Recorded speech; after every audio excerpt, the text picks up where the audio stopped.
My name is Mike O Brien, and I am the proud owner-operator Top Banana of Clothespin Puppets.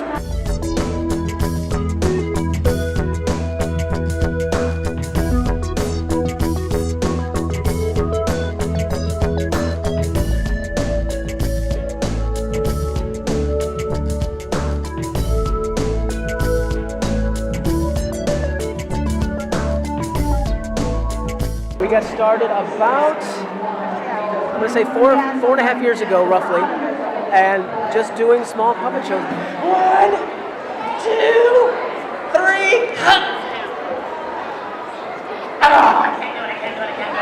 I have a background in theater, and about 15 years ago, a professor of mine was into puppetry.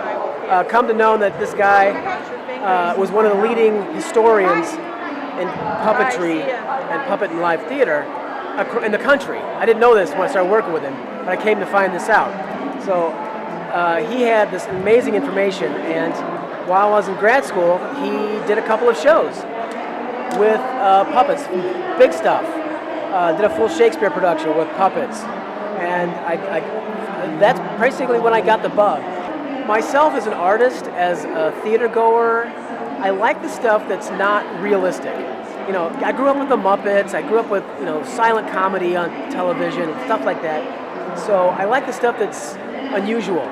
And the puppets just made sense to me. So I started playing with the puppets. And about 4 years ago, my daughter and I, we started doing small puppet shows and got a couple of paid gigs. And it has slowly snowballed from there until about 3 years ago, we put it into action as a formal company, and we are Clothespin Puppets. Maggie O'Brien. I'm the daughter of Mike O Brien and Jenna O'Brien, and we do Clothespin Puppets together. This is Little Chicken, and I do a lot of the voices for the higher pitched characters And the girl characters. Get the little red ticket. She said, "Don't talk to strangers." So Little Red Riding Hood gets the end. And this is Little Chicken, and this is probably one of my more favorite pieces to do because it's definitely a father-daughter thing. It's a father-daughter bonding thing. But this is one of my favorite ones to do because I get to be a little girl again. Kind of get to live through the puppet one more time. It's fun because Maggie and I get to act on stage. And every time we do it, it's a little different, it's a little sillier. Every time it's definitely different. And it's more fun every time. So I think this is my all-time favorite. Hi, I'm Jenna O'Brien. I'm married to Mike, and we sort of started this company together. And he's the theater brains and the puppet builder and a lot of the other brains, but we collaborate a lot on things, don't we? He taught them to swim close together. He did his own puppets. Well, I teach music and art to elementary school kids, so the collaboration's even better because I know what my kids are listening to and watching and reading, and he knows from his job at Barnes & Noble what kinds of kids' books are popular and whatnot, so we do it together, and with my background in music, whenever we put a show together, we kind of think of what kinds of things can you put together that are going to make it appealing to the kids. So this particular show, since I teach art, we got this idea of putting this rolling screen together for the book and doing all of the pieces were hand painted on it. Yeah, it was fun. It was a good challenge. Yeah. Another thing about Jenna is that she is the visual artist of our group, and she does most of our painting and decorative work on pretty much everything you've seen in the show. Which is quite a bit. At least on the swimmy and that one. Those were my two big projects. Yeah. But I think it's a good collaboration. We really I think it's good because we're both educators. That's what our background actually is in education. And this is a great mix because you get to be creative and it's an educational process as well. And so we had a great time doing it. This is our newest piece called The Museum, book by Susan Verde, art by Peter Reynolds. And again, it's just one of those pieces, one of those books that I ran across that it's kind of, since we're artists, we liked it, so we built it into a puppet show. And this is Susie, she's our main character, and she dances around in front of our newly minted traveling screen. This This is a new piece that we built just for the show. But it's a neat piece in that it scrolls all of our scenery. So everywhere she goes in the museum comes across in the shadow box here. And she visits all sorts of different pieces in the museum that way. Little P was the first book that we did as a puppet show with Clothespin Puppets. This was the first book that we put together. Only because the book itself just makes me laugh. Because it's about kids not wanting to eat their supper and a twist and candy and spinach. So it was a lot of fun. But it's also probably the simplest puppet build we've ever done. Because these are just, these are just Nerf balls in 2 different sizes and lots of eyes and mouths, and that's pretty much it. And this is, again, another one of my favorites because a lot of it is me mugging for the audience and me just being a goofball. But it works. Go Away Big Green Monster is,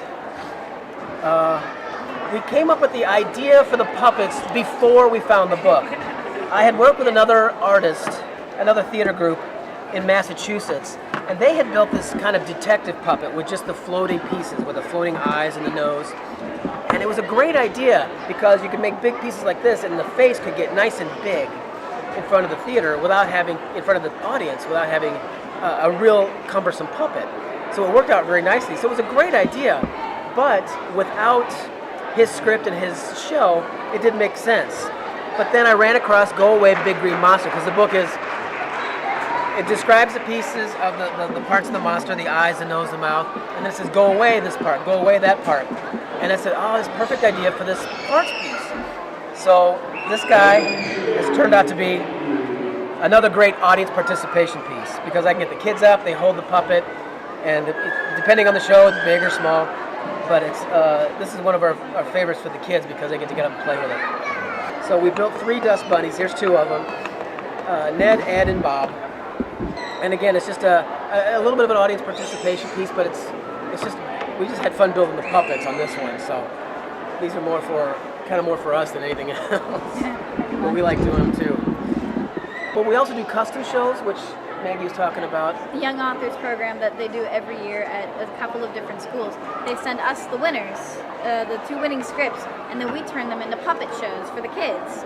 And so they get, like, from one year there was only like a couple of entries, and they sent us the 2 best ones. The next year there was an explosion of scripts and all these different ideas, and it was amazing to see how much we influenced that. It was amazing. Yeah, we have a running gig with one of the schools of Bloomington, and this is what she's talking about, is their young author program. The kids write picture books, the schools pick winners, and then we turn, like she said, we turn the winners into puppet shows.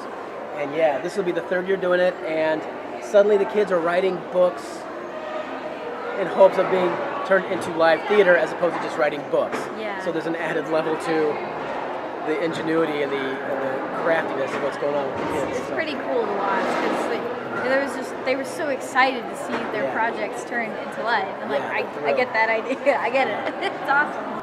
We are Clothespin Puppets, and our website is www.clothespinpuppets.com. One long word. You can also find us on Facebook. Clothespin Puppets on Facebook.